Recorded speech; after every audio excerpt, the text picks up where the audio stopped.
Good morning, everyone, and welcome to my talk about web application penetration testing. First, a few words to me. My name is Andrea. You can find me on Twitter, and I'm more than glad to answer any questions you have afterwards. This is my very first talk, and I took up Marion's suggestion to try out and doing a talk on my own. So thank you for the opportunity here. I work as a security consultant at SQL in a small company in Switzerland, and I've been doing this work since 2 years. I'm also in the board of the local DEFCON Switzerland chapter, and I'm taking part in the local Women in Security community in Zurich. I would highly recommend you to check out the Women in Security organization because they have chapters all around the world, and I guess you'll be able to find a chapter close to you so you can have the BlackHoodie feeling all year round and meet nice ladies that can talk technical stuff. That's really nice. I'm trying to be more involved in the BlackHoodie community as well, as you can see. And I'm in the submission review board of B-Sides Zurich. Okay, that was a lot about me, and it's one of my points for today. I'm only working in this field since 2 years, and I've already reached all of this stuff. And that's only because I asked, how can I be included in the B-Sides Zurich review board? And the answer was, yeah, you just applied and you got the job. So, just try. The worst that can happen is a no. And if you get a no, just ask why you got the no, and you can improve yourself till you're ready to get the job. Yeah, so first key note here. Key point here. Small hints. I've prepared a slide deck in PDF version, which has more text on it and even more links. So if you're interested in the topic, please just ask me afterwards and I'll provide the PDF version of this talk so you can have a more detailed look. And I've also written a blog post which will be published on Thursdays on my company's website, which summarizes the main ideas of my talk. So if you're interested to read it again, if you didn't catch some parts of my talk, you can have a look there.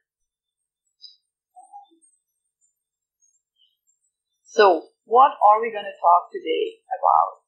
First, I'd like to talk about security consulting in general and what I deem the most important parts of security consulting. This is very personal. All of the stuff I'm going to tell you are personal recommendations.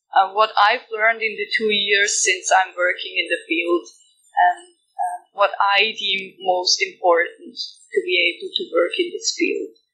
Then I'll go into the web application penetration testing stuff. I'll show a lot of demos, real life demos with real products that I've tested that I'm able to talk about. This is always a little critical that I don't breach any non-disclosure agreements, but I found one project that I'm able to talk about, and it's really fun because we'll get remote code execution assistant in the end. So keep with me. It's gonna get fun.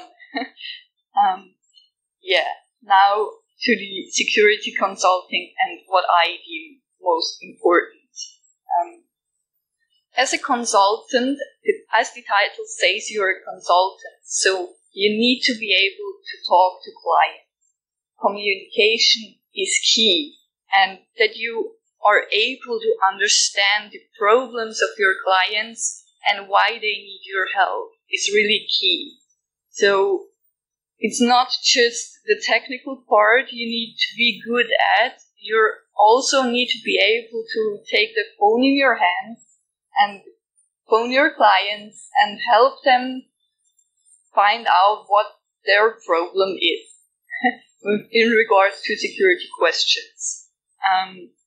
This also means that you'll need to be able not only to talk to technical persons, you'll also need to be able to translate your technical findings in a management language. So to explain those technical findings to persons that are not that technical, so that they are able to understand the impact of the vulnerability that you found. This is really important, but you'll get there once you're doing the job. I've learned this by doing it, so it's possible. On to the fun part, which is the technical part and the testing part. This is what I've initially signed up for after my computer science studies, when I didn't realize that whole package that is around there. But one of the things I don't really like about my job is the reporting, but it's also really important because it's the one thing the client gets from you in the end. And you'll need to be able to write down what you did so that the client has something in his or her hands so he can go to his technical team and present the findings and they can start fixing it. So being able to write technical reports is a really important part of security consulting. And also with the reports as well, it's important to understand the management part of your client so you can focus a management summary on the things your client deems to be most important. For example, if they're most worried about a client getting access to different clients' data, you'll need to share in the management summary whether you have been able to do this or not. This is so that the client feels represented by your work, that he knows that you've understood him and tested exactly the things that he needed to be tested. And last but not least, what's also really important is that you get some research time, because you'll need to stay up to date. If you're in this field, this ever-changing IT field, you'll need to know the new shit and you'll need to know the new vulnerabilities. But once you've mastered basic understanding of the main vulnerabilities, it will only be few things that change in the technique, how you'll do an attack. As soon as you've understood the basic of a vulnerability, you'll be fine. It's just syntax changing. But the main understanding of the vulnerability will stay the same. So once you've been in this field for a little bit, it should get easier to learn new stuff because you understand a lot more of things that happen in the background. Okay, I've talked a lot. So let's have a look at a cute puppy. And are there any questions right now?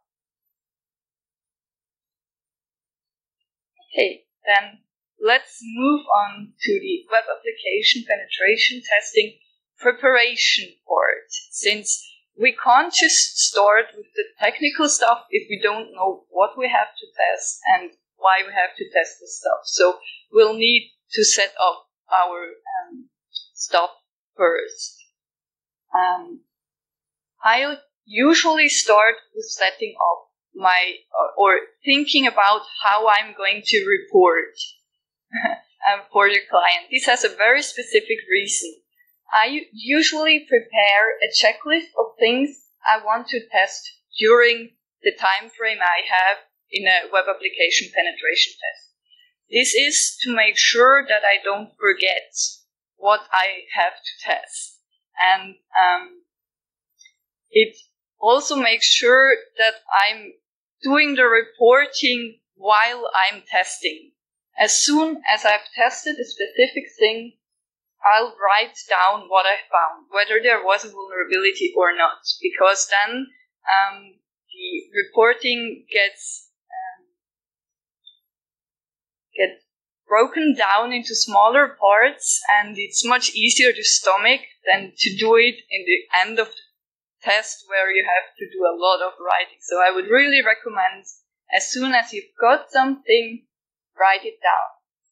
Especially, you only have a small time frame to test this, and if you didn't write down what you did, you're not going to be able to show it to your client to prove that you did something.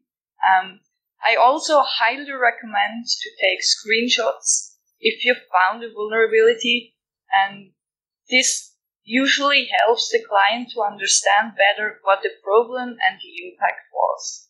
So if you can take screenshots, I would take screenshots. Just make sure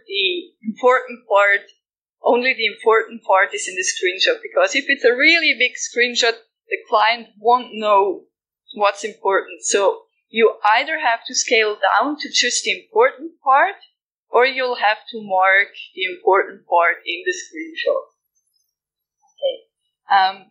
What I'll also think about before I start the web application penetration test is my tooling.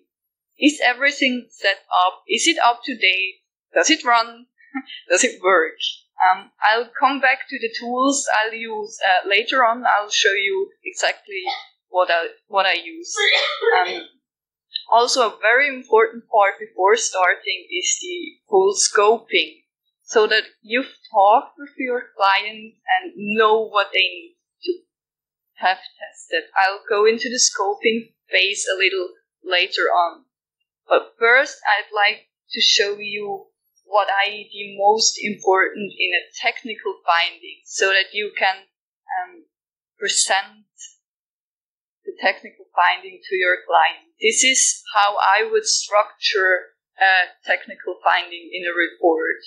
On the left side, you have a severity of the vulnerability that you found. This could be a range from past to emergency. That really depends on the vulnerability that you found.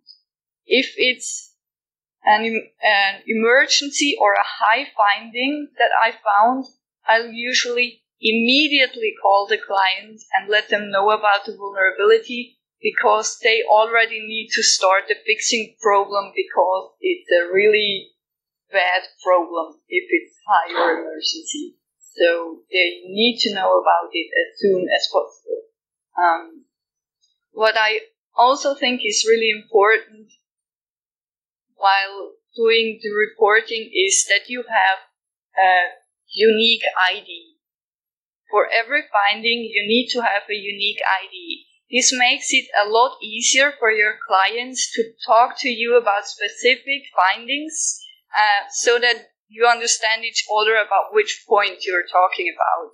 And it also makes it easier for your client to distribute the report he received with internal teams, and maybe just snips ID 1 and 2 for one team and the other IDs for another team, because they're a big organization, and so they all have an understanding of what they are talking about.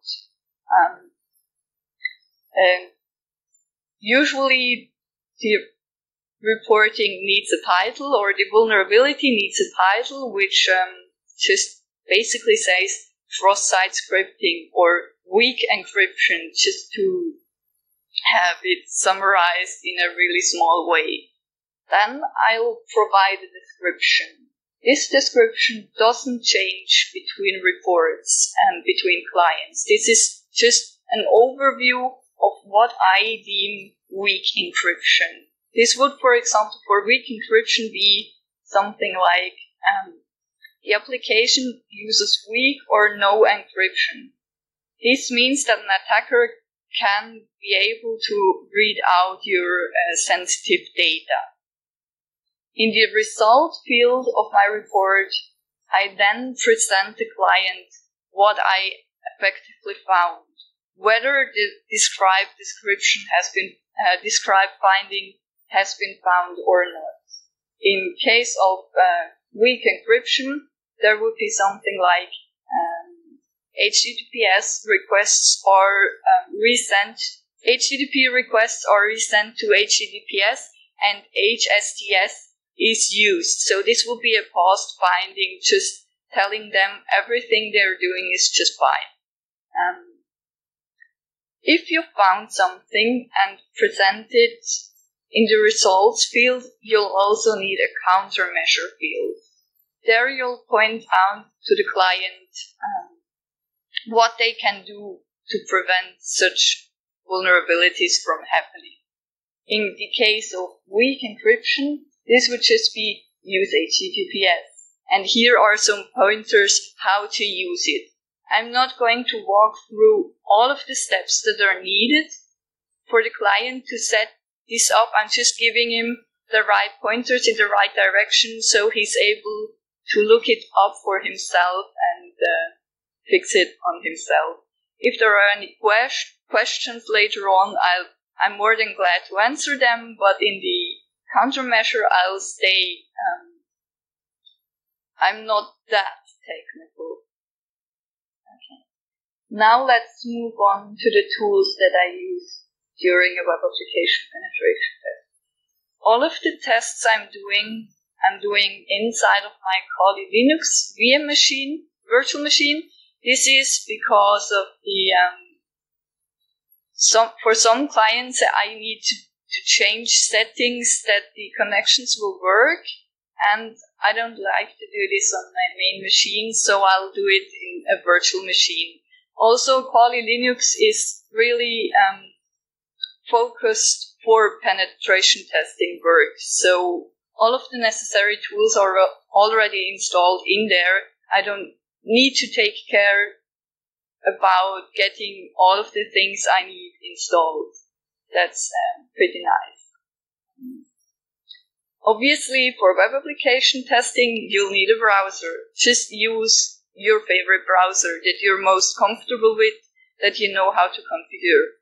And just make sure it's up to date, so that when you're looking for cross-site scripting vulnerabilities, you have a proof of concept that works in an up-to-date version.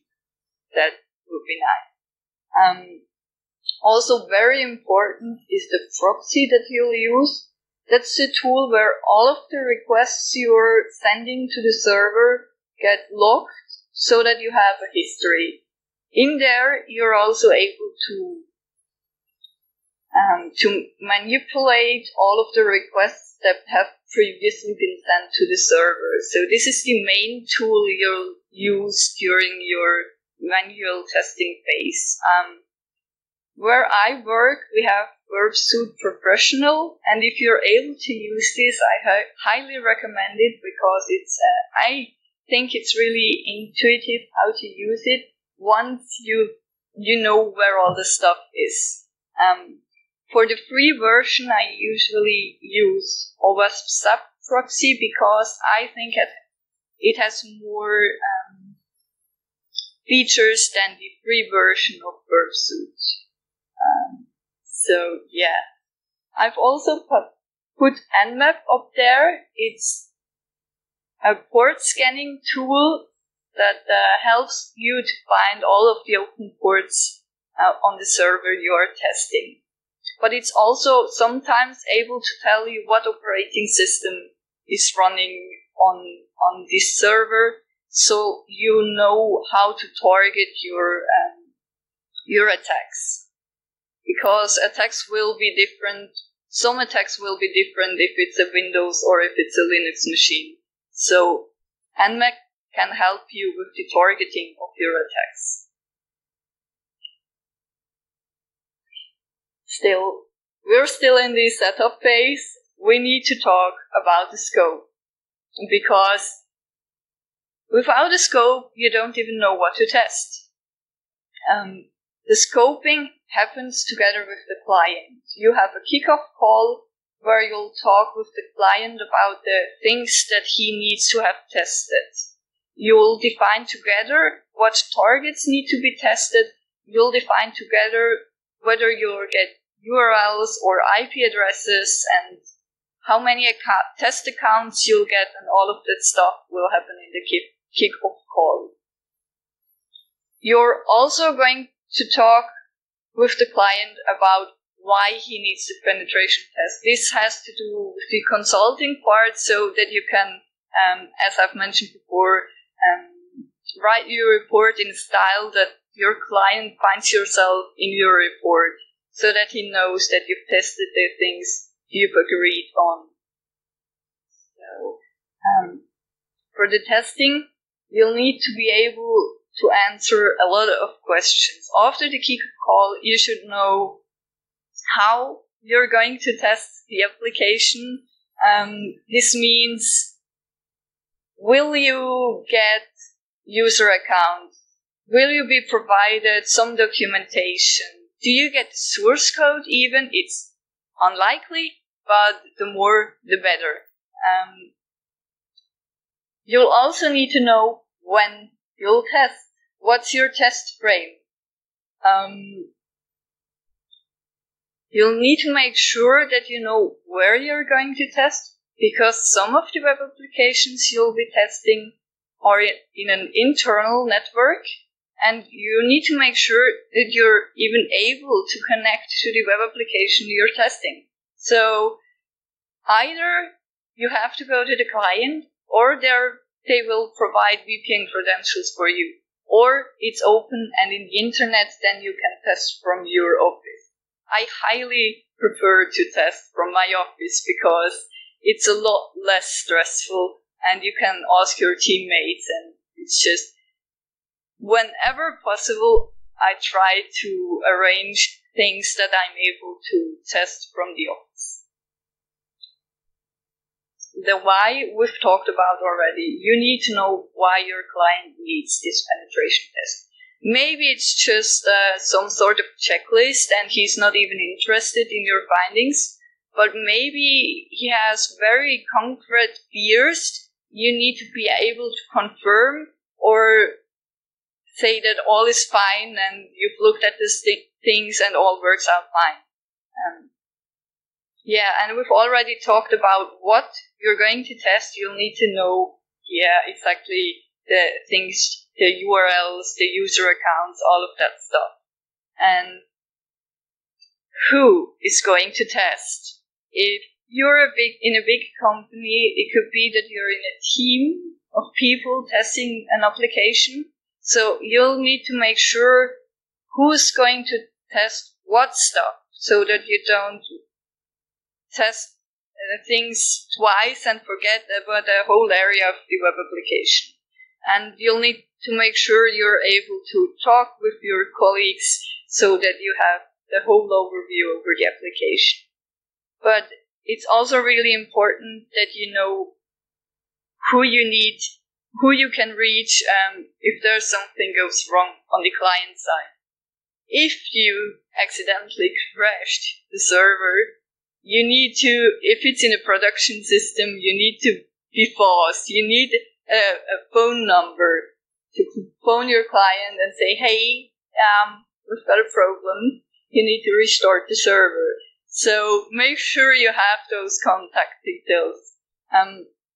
Sometimes it's also the case that the penetration test has been ordered by some management position that's not really technical. So also make sure that you have a technical contact person. So if you have any questions how the interactions with the web server should look like, that you can ask the technical person and not the management person, because the management person will just say in my browser it works. I don't know what your problem is. So make sure you have the right contact person. Okay, now on to my methodology. I usually start my web application penetration testing with just doing reconnaissance. With that, I mean I'll start the web application, I'll open the browser, enter the URL, and I'm just browsing. I try to look at all the things that happen while I'm browsing. In the background, my proxy is always running, and I've already started building up a history of all the requests that are being sent out. While browsing the web application for the first time, I'm trying to do mental notes on all the things I deem important for later on testing it. For example, login masks are really fun to test. Or if you have a search bar, I'll just try to remember all of the things I deem important to test later on. What I also do at the very beginning is I'll start my automated testing tools. So I let a lot of automated tools run against the web application because they'll be able to find the low-hanging fruit. So I don't have to worry about those. I can take care of the really cool and deep dive, so I don't have to worry about basic SQL injections. Yes, and then I'll move on to the manual testing. Oh, I forgot. While setting up all of my automated tools, I always make sure that I have some sort of history so that I see how the tool interacted with the web server. This is because I think most automated tools are stupid. And I'm going to look over the results, and maybe I'm able to pick out some requests that got weird responses that the tool was not able to process. So the tool helps me find weird requests where I can dig deeper and have a look at why this weird request happened that the tool was not able to recognize on itself. Yeah, this is how I'll start with the manual testing.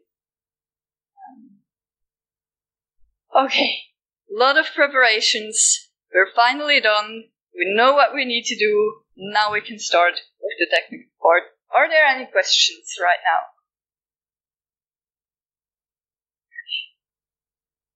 Doesn't look like it.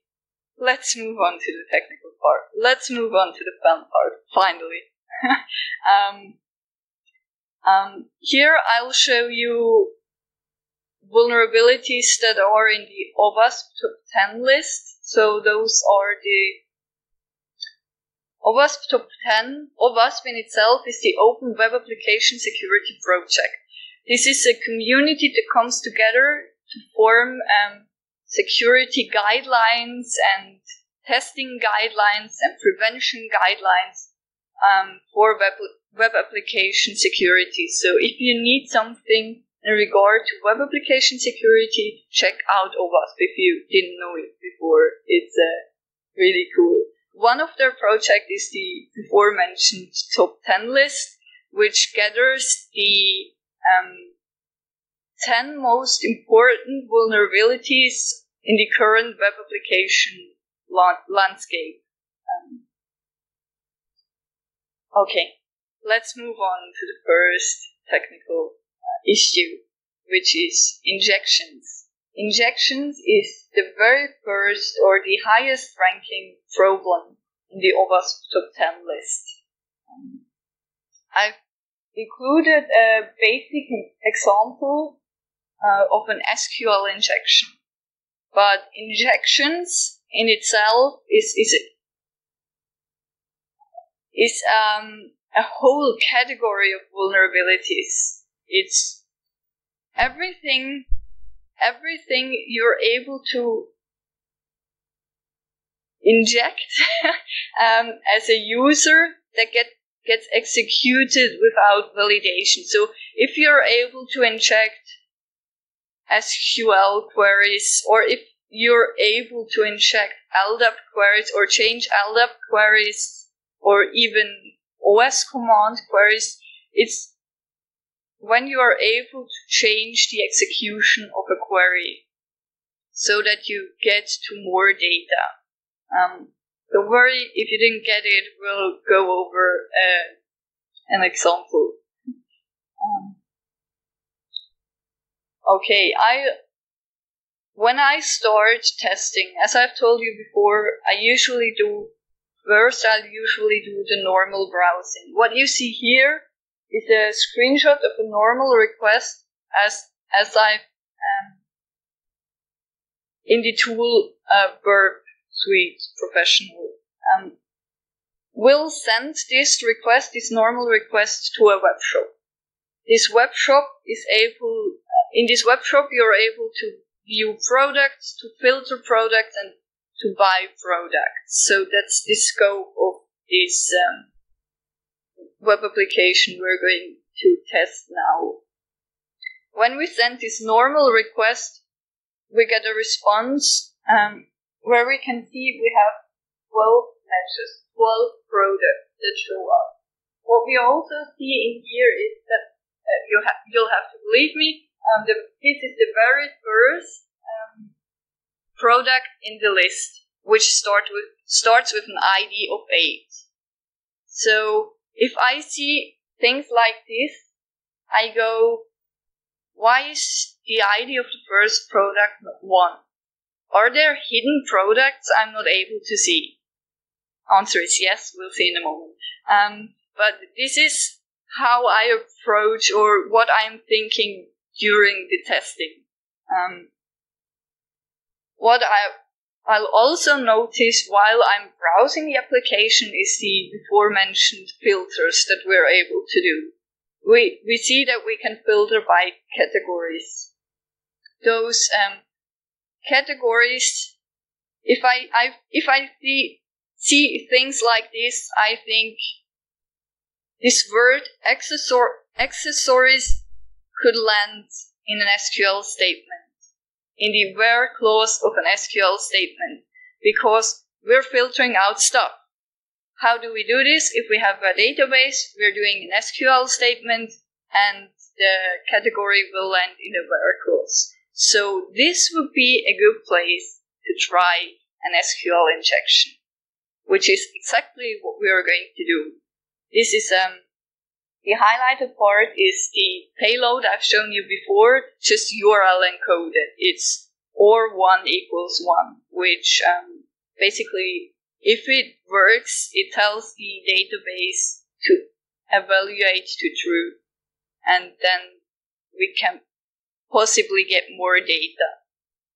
When we send this request, we see now we get the product ID of 1, and we have 20 matches for the found or returned products. So our SQL injection has worked. Don't worry if you didn't get all of this. We're going to look over it a second time from the backend perspective.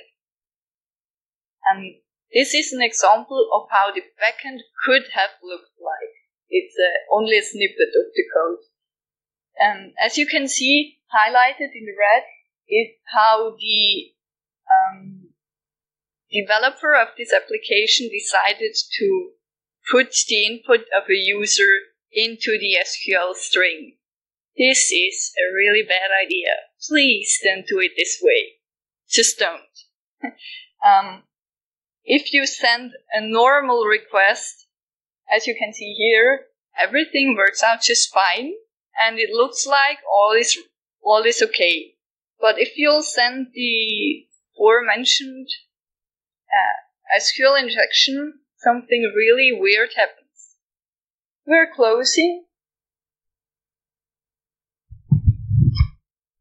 closing up here, we're closing the category, we're searching for an empty category or something that's always true. And then those two characters only take care of the rest of the statement. They comment out the rest of the statement. So this part of the statement is no longer going to be executed, which means we're only going to execute select everything from products where category is empty or true. And true for the database means just, I'll give you back all of the products.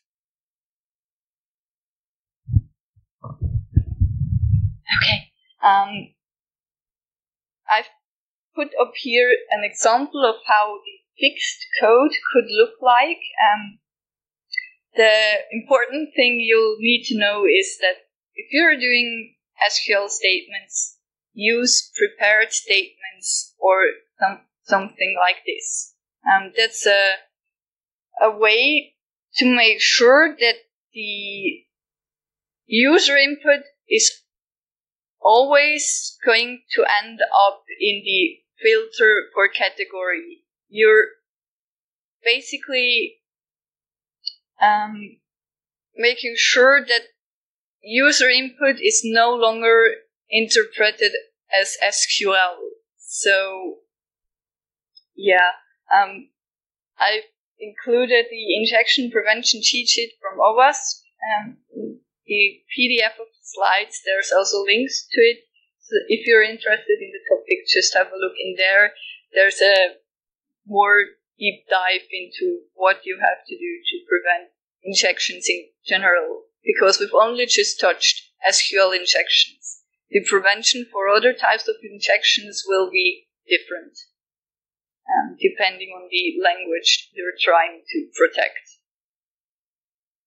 Okay, let's move on to broken authentication, which is the second most high ranking vulnerability in the OWASP top 10 list.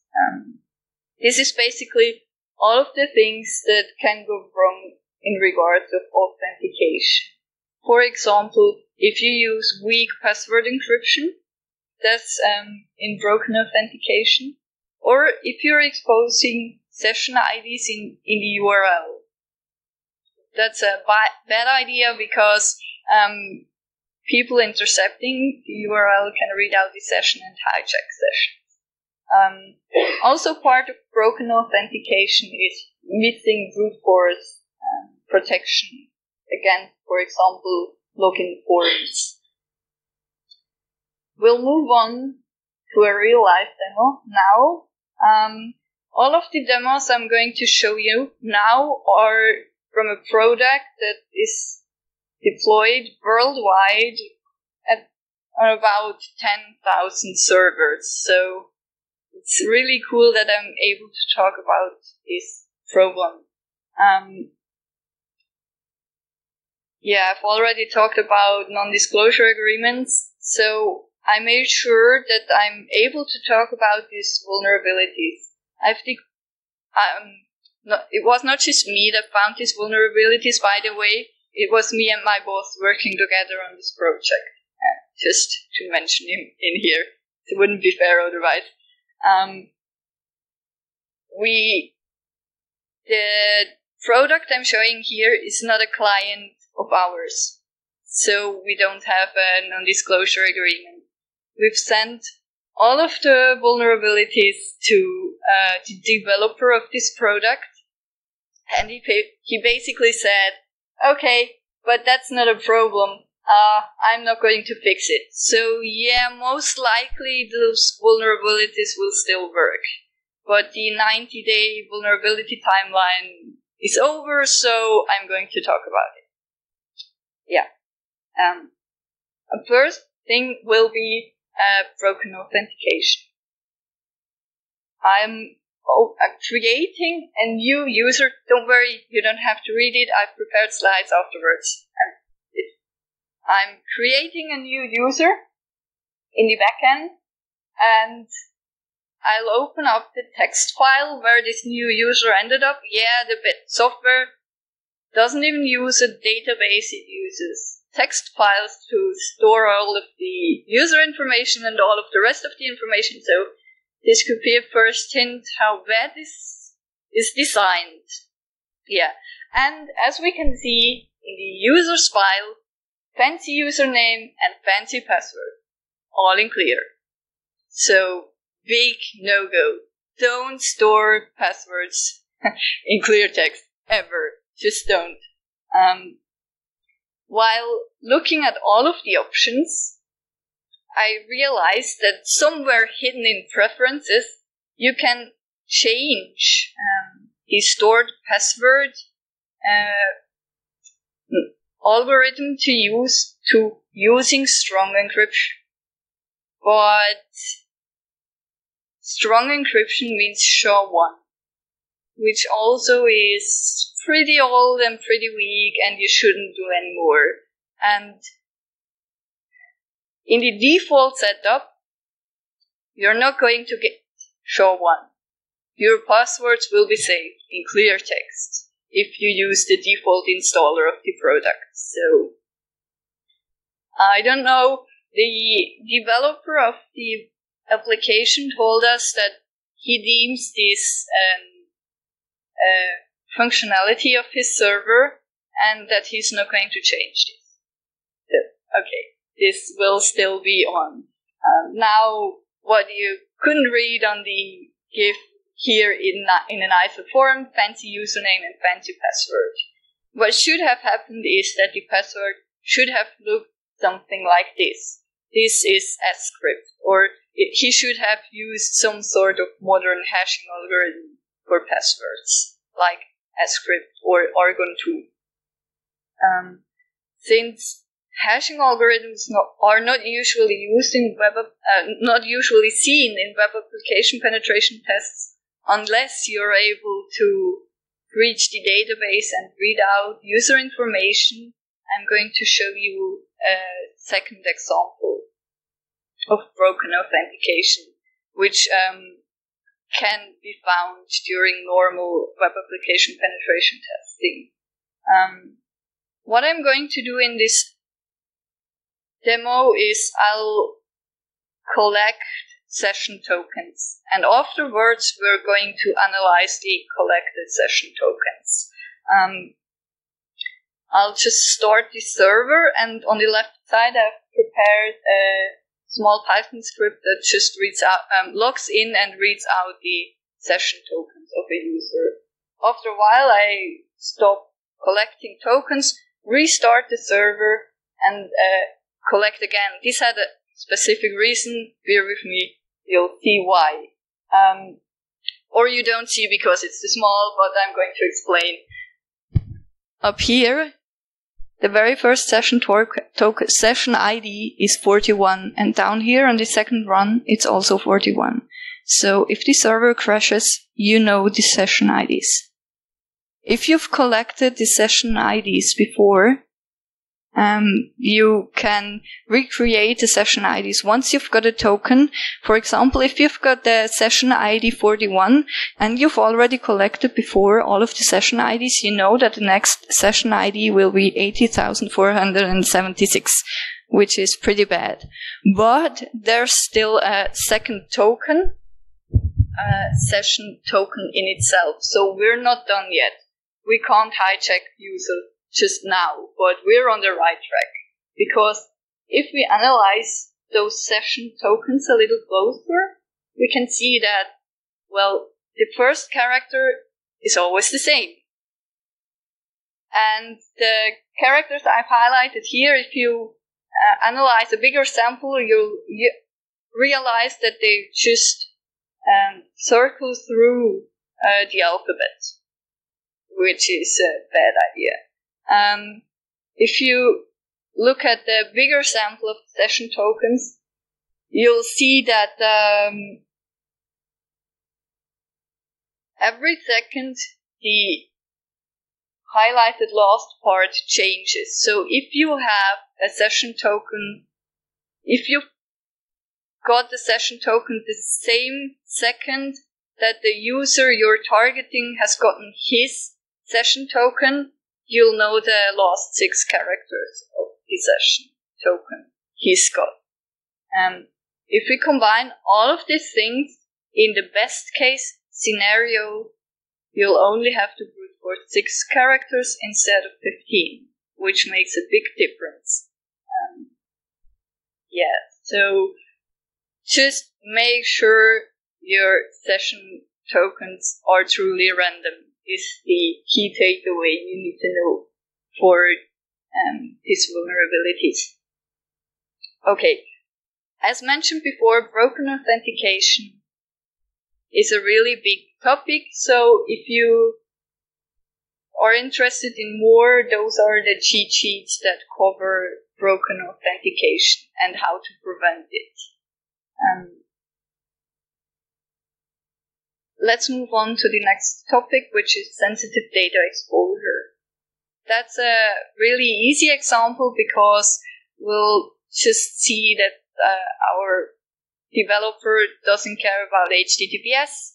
So not only are your passwords stored in clear text, they're also transferred in clear text. Yeah. Okay. Crosssite scripting is also a very important vulnerability in web applications. It's the 7th on the list of 10. I've included a basic payload up here. It's basically when user input is returned without validation and the browser interprets special characters and executes those characters. Basically, in the end, you're able to, in the best case, read out session tokens and manipulate the web application, how it looks like. As you can guess, our vulnerable software is also vulnerable to this. I just include the before shown payload as a username, log in, and we get a nice pop-up prompt. So, yeah, bad. What happened is that the server responded with the normal script tag characters instead of encoding it, so that the browser is no longer executing the script tags. Okay, we're getting to the last demo. We're finally there. System code execution. It's a little complicated, so bear with me. It's a cross-site request forgery vulnerability. This means that we're tricking the browser of a logged-in user to send requests, including the session tokens. So the backend receiving these requests thinks they are normal requests and executes those requests. I'll just start the demo where I'm logging in as the administrative user. It's called test. Then I'm opening up I'm browsing to the malicious web server. In the backend, you'll see that some requests have been triggered. It doesn't matter what they are, they just need to be triggered to get to the wished functionality. If we have a look logged in as the administrative user, we'll see that we've created something in here which actually executes PowerShell scripts, which is really bad. And since the server started a system, we're able to execute system PowerShell commands, which is a big no-go. Just don't let your web server run a system or root. Give it the least privileges it needs, so you're able to prevent bad things from happening. Actually, what I did is I've injected a script that on every login sends all the username and passwords to a malicious server.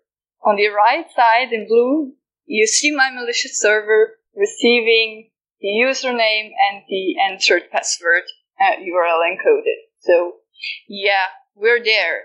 We can hijack every user. Okay, just to wrap this up, what happened is the browser sent along the cookie with well-known content I could prepare. To prevent this, one would need to include a random value an attacker is not able to guess. And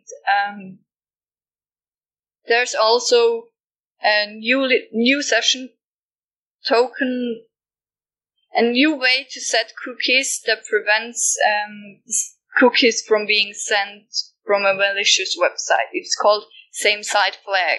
I've included it in the PDF of the slides if you're interested. Just very short.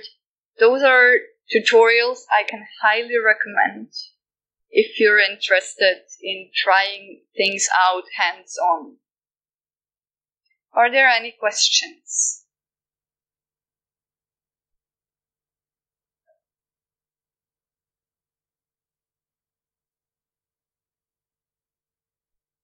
I have a question. In your reports, you only mention the bad findings. No. But do you also mention the good findings? Like, oh yeah, this thing you did really well. Great. Yeah, I'll always include all of the things I've tested. There will be a lot of paused findings. And in the management summary, I also make sure to not only mention the bad things, but the things they did good. So it's not just a bashing of the client. Yeah, thanks for asking.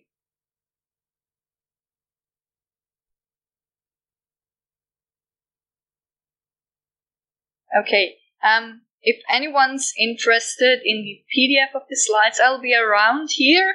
And here's my Twitter handle if you want to contact me on Twitter. I'll just let this so you can take photos if you're interested. Okay. Thank you very much. And yeah, hope you enjoyed it.